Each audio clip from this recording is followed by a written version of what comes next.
પોરબંદર નાગરિક સંગઠન દ્વારા રેકડી કેબિન ધારકોના પ્રશ્નને લઈ અગત્યની બેઠક યોજાઈ હતી, જેમાં વિવિધ પ્રશ્ને ચર્ચા કરાઈ હતી અને મહાનગરપાલિકા દ્વારા લારી ગલ્લા ધારકોને થતા અન્યાય મામલે રોષ વ્યક્ત કર્યો હતો. પોરબંદર મહાનગરપાલિકા જાહેર થયા બાદ વિવિધ વેરાઓમાં કમરતોડ વધારો થતાં આ મામલે ઉગ્ર વિરોધ ઉઠ્યો હતો અને 2 માસ સુધી નાગરિકો અને સામાજિક કાર્યકરો દ્વારા સતત લડત ચલાવવામાં આવતા અંતે ધારાસભ્યએ રવિવારે પણ મહાનગરપાલિકા કચેરી ખોલાવી વેરા વધારો સ્થગિત કર્યો હોવાનું જાહેર કર્યું હતું. પરંતુ મિલકતના નામ ટ્રાન્સફર ફી, લારી ગલ્લાના ભાડા મુદ્દે હજુ સુધી મનપાએ મગનું નામ મરી પાડ્યું ન હતું. આથી નાગરિક સંગઠન દ્વારા 2 દિવસ પૂર્વે લારી ગલ્લાના ભાડામાં ઘટાડો કરવા આવેદન પાઠવ્યું હતું. તેમ છતાં કોઈ નિર્ણય ન લેવામાં આવતા આજે શનિવારે લડતના મંડાણ માટે બેઠકનું આયોજન પણ કરાયું હતું. તે પૂર્વે એકાએક મોડી સાંજે મનપાએ ભાડા ઘટાડાનો નિર્ણય જાહેર કર્યો હતો. જોકે તે ઘટાડો પણ નજીવો જ જાહેર કરાયો છે અને લારી ધારકોની મશ્કરી સમાન ઘટાડો હોવાનું આગેવાનોએ બેઠકમાં જણાવ્યું હતું અને શહેરમાં કેટલાક સ્થળોએથી રેકડી ધારકોને તેની રેકડી હટાવી લેવા સૂચના આપવામાં આવતા નાગરિક સંગઠનની ચોપાટી રામદેવજી મંદિર ખાતે યોજાયેલ બેઠકમાં રોષ વ્યક્ત કરાયો હતો. આ મામલે વિવિધ રાજકીય પક્ષોના આગેવાનોએ પણ બેઠકમાં ઉપસ્થિત રહી નાગરિક સંગઠનને સાથ આપવા નિર્ણય લીધો હતો. બેઠકમાં રેકડી કેબિન ધારકો, લારી ગલ્લા માલિકો મોટી સંખ્યામાં ઉપસ્થિત રહ્યા હતા. નિપુલ પોપટ, પોરબંદર ટાઈમ્સ. 12 રોજ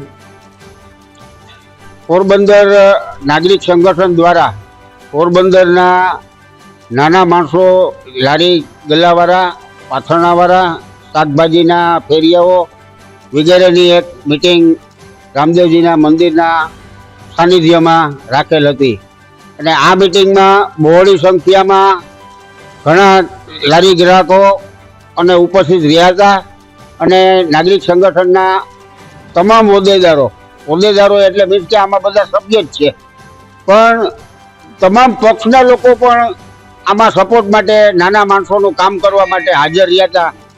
એ બધાનો પણ હું ખૂબ આભાર માનું છું. એ ઉપરાંતમાં કે જે કાલે રડતા બાળકને છાનું રાખવા જેવી વાત કમિશનર સાહેબે કરી કે ભાઈ 500 ને 400 કરીએ અને 15 ને 30 કરીએ, તો તમે 2.5 ગણું ભાડું બોલ્યો જ છો. જે જૂનું ભાડું હતું પાસનું કે 250 રૂપિયા, 225 રૂપિયા, એ 225 જ રહેવા જોઈએ અને જે કોઈ 15 રૂપિયા છૂટક ચીઠીના હતા એ 15 રૂપિયા જ રહેવા જોઈએ. હાલમાં પોરબંદરમાં બેકારી છે, ધંધા કોઈને છે નહીં અને પોરબંદર હાવ ખાડે ગયું એમ કહીએ તો પણ ચાલે, કારણ કે ધંધા રોજગાર કાંઈ છે જ નહીં. બહારનું માણસ એટલું કોઈ આવતું નથી અને કારણે આજે લારી ગલ્લાવાળા એનું 2 ટાઈમનું રાશન પાણી પણ માંડ ખરીદી શકે એટલું માંડ કમાય છે. તો આવા કપરા સમયમાં નગરપાલિકાના કમિશનર સાહેબે પણ માનવતાના ધોરણે જૂનું ભાડું જ અત્યારે ચાલુ રાખવું જોઈએ અને જ્યારે સારો સમય આવશે ત્યારે અમે સામેથી નાગરિક સંગઠન જ તમને રજૂઆત કરશું કે સાહેબ હવે 25-25 દંડ વધારી નાખો, તો અમને કાંઈ વાંધો નથી. પણ હાલના સંજોગ એવા છે કે અત્યારે લારી ગલ્લાવાળા પોતાનું ગુજરાન માંડ ચલાવે છે, તો આવા સંજોગમાં આવા ભાડા વધારા જે છે તે પૂરેપૂરા ખેંચાવા જોઈએ અને દરેક રાજકીય પક્ષોને પણ મારી વિનંતી છે કે તમામ આગેવાનો કમિશનર સાહેબને વિનંતી કરે કે સાહેબ આ નાના માણસોને માટે અમે પણ રજૂઆત કરીએ છીએ કે જે જૂના ભાડું છે એ પણ એ જ ચાલુ રાખો. અત્યારે પોરબંદરની જે હાલત છે એ હાલતમાં નાના માણસોને દરેક પક્ષે પણ સપોર્ટ આપવો જોઈએ એવી એક આ મિટિંગથી અમે અપીલ કરીએ છીએ. અને મિટિંગમાં પણ આ એક જ સુર રહ્યો હતો કે ભાઈ પ્રકાશભાઈ અત્યારે જૂનું ભાડું પણ માંડ ભરી શકીએ છીએ, તો આ નવા ભાડા, આટલા ભાડા અમને પોસાય એમ નથી. એથી સુરે બધા રેકડી કેબિન વાળાની પણ આ એક જ માગણી છે કે કમિશનર સાહેબને અમારી ફરીને એક જ વિનંતી છે કે પાસનું છે એ જૂનું 250 ભાડું રાખે, છૂટક ચીઠીનું છે એ 15 રૂપિયા ભાડું રાખે અને આ જ અમારી એક માગણી છે. અને ટૂંક સમયમાં આગામી કાર્યક્રમ માટે પણ એક વધારાની મિટિંગનું આયોજનનું સંગઠન વિચારી રહ્યું છે. વધુમાં રેકડી કેબિન વાળાઓને ગઈકાલે અમુક નગરપાલિકાનો સ્ટાફ કે ભાઈ અમને કમિશનર સાહેબે સૂચના આપી છે કે તમે કાલથી રેકડી લઈને ન આવતા. તો એ લોકોને મારો એક પ્રશ્ન છે કે તમે 5 વારાઓના એડવાન્સ ભાડા લઈ લ્યો છો. દર 1 થી 10 તારીખમાં તમે ભાડા લઈ લીધા હોય તો આજે 12 તારીખે 11 તારીખે તમે આવીને એમ કહો કે કાલથી રેકડી ન લઈ આવતા, તો તમે એડવાન્સ ભાડા લઈને તમે રેકડી વાળાને કહી દો કે કાલથી ધંધો કરવા ન આવતા, તો આ લારી ગલ્લા વાળા જાય ક્યાં? એટલે આવું જે અમાનુષી ભર્યું કૃત્ય થાય છે એ પણ બંધ થવું જોઈએ, એ પણ અમારી અપીલ છે. અને લારી ગલ્લા વાળાને પણ અપીલ છે કે આવી કોઈ મૌખિક સૂચનાને માન્ય રાખવી નહીં તમારે. કે જ્યારે પણ કઈ તકલીફ પડે ત્યારે અમારો સંગઠનનો સંપર્ક સાધવા તમને ખાસ અમારી અપીલ છે. અને કોઈ પણ એવી રીતના રજૂઆત કરવા આવે કે લારી ગલ્લા કાલથી લઈ ન આવતા, એમનો વિડીયો ઉતારીને વિડીયો પણ અમને મોકલજો અને એ બાબતના પગલાં લેશું અને અમને તાત્કાલિક તમે ફોન દ્વારા જાણ કરજો. અને ક્યાંયથી પણ કોઈએ પણ રેકડી કે કેબિન હટાવવાની જરૂર છે નહીં. હું કાંતિ બુધેચા, પોરબંદર જિલ્લા મહામંત્રી. જેમ મહાનગરપાલિકા દ્વારા રેકડીઓને હટાવવાનું જે કહેવાય એ મૌખિક કોઈને માનવું નહીં, લેખિતમાં આપે હટાવવાનું તો કેવું. અમારો પણ સંપર્ક કરવો. આજે જે નાગરિક ની રચના થઈ છે અને જે રેકડીઓ ધારકોની મિટિંગો હતી એમાં પણ અમે હાજરી આપી હતી. બધા સાથે મળીને, બધા પક્ષોના અગ્રણીઓ સાથે મળીને, બધા ભેદભાવ ભૂલીને, એટલા માટે કે જે આ નાગરિકનો પ્રશ્ન છે, બધા નાગરિકોને સાથે રાખીને આ રેકડીઓનો પ્રશ્ન કંઈ પણ હોય, જે ભાડા ઘટાડવાનો હોય કે જે આજે 500 માંથી 400 કર્યા છે, પણ ખરેખર એને એવું કહેવું જોઈએ કે 250 માંથી 400 કર્યા છે.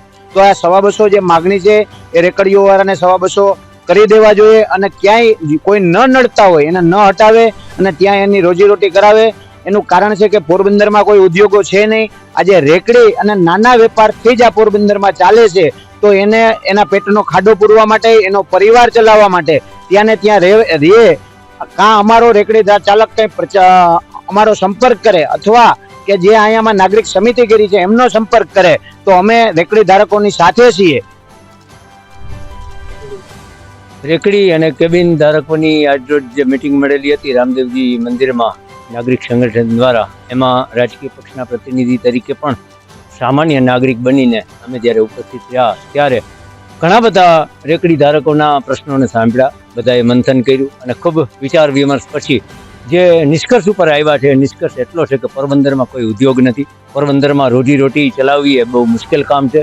ત્યારે મહાનગરપાલિકાના નેજા હેઠળ આટલો બધો દંડ વસૂલવો કે આટલો બધો ભાવ વધારો કરવો કે કંઈ પણ એ થોડું અયોગ્ય છે. અને ખાસ કરીને હું કહેવા માંગુ છું મહાનગરપાલિકાને કે તમે નગરપાલિકામાંથી તમારો આવિષ્કાર મહાનગરપાલિકામાં થયો છે, એનો અર્થ આપણે આ વૈકુંઠનું છત્રભુજ નારાયણનું મંદિર નથી બની જતું. તમને પણ રૂલ્સ અને નીતિ નિયમો લાગુ પડે છે. ત્યારે રેકડી ધારકો માટે જે સમિતિ બનવી જોઈએ, સમિતિ જ્યાં સુધી કોઈ ઠરાવ પાસ ના કરે ત્યાં સુધી રેકડી ધારકોને પરેશાન કરવાને બદલે એની મદદમાં ઊભા રહેવું જોઈએ. અને જો મદદમાં તંત્ર ઉપસે નહીં તો રાજકીય પક્ષ તરીકે અમારી પાર્ટીના કાર્યકર્તાઓને કહેવા પડે અને બીજા બધા પણ સાથે લઈ અને અમારે આ લડવું.